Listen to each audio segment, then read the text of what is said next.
if you just showed me some normal cars or whatever going through that corner and we watched that accident happen, my first reaction would be, man, that's the most F2 thing ever. If if that would be any consolation. But that's just I don't. It's just I think first place crashed out, second place crashed, third place crashed, and then it comes to a point where fourth and fifth are duking it out for the win.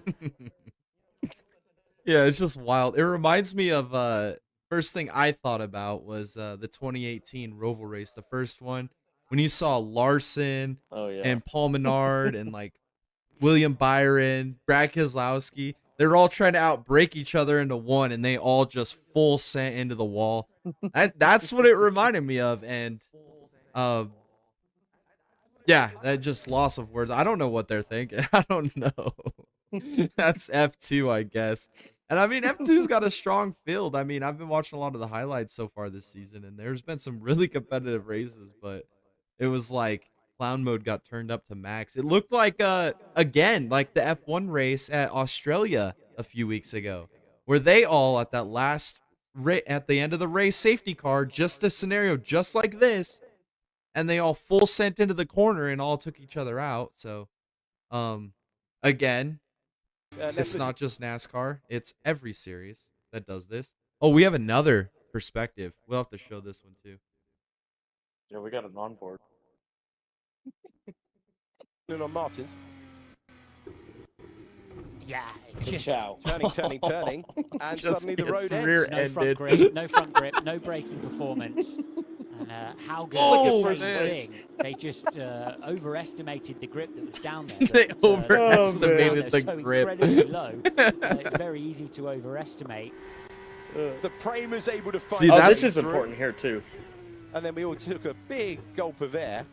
So no caution yet, right? We're still racing on the inside, but as they're all destroyed in turn one. Terrific at this corner, all the way through the race. Still racing. Traction. Bestie almost drops it in turn and 4. Caution. He has exactly the same issue. Right there. Yep. And the checkered flag is So waving. I have a bone to pick with FIA with that, because you obviously had a multi-car pileup going through turn 1. You had an obvious safety concern with the cars coming back around, but then you wait for second place to pass first, and then you throw the caution. What kind of Michael Massey stuff is this? I don't.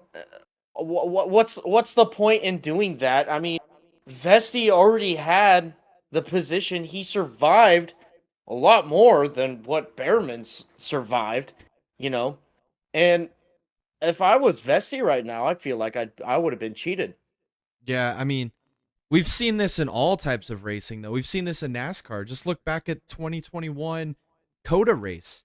I mean, you had Alex Bowman out on waiting the rain out, stretching his fuel run to the absolute maximum because it's pouring rain. He's leading the race, pits because now they're going to run it to the end. As he pits, Elliott cycles to lead. Elliott wins the race. So, I mean, we've seen this in NASCAR as well. I mean, the theatrics, who they want to win. And it was the storyline here with Behrman. 17-year-old looking for his first Formula 2 victory. I mean, it's all about the storyline, So at the end of the day, your maker is your master, and the master made who they wanted to win in that race. Yeah. We've seen it before in multiple racing series. So, I mean, and look, and even with Kurt Busch at Daytona, NASCAR said, we're going to go green. So Kurt Busch decides to pit as the rain's coming. Yeah. And then Justin Haley gets his first career win. Justin Haley won. So, I mean, it's just, that's racing, I guess. I mean, they're going to determine who wins and who doesn't.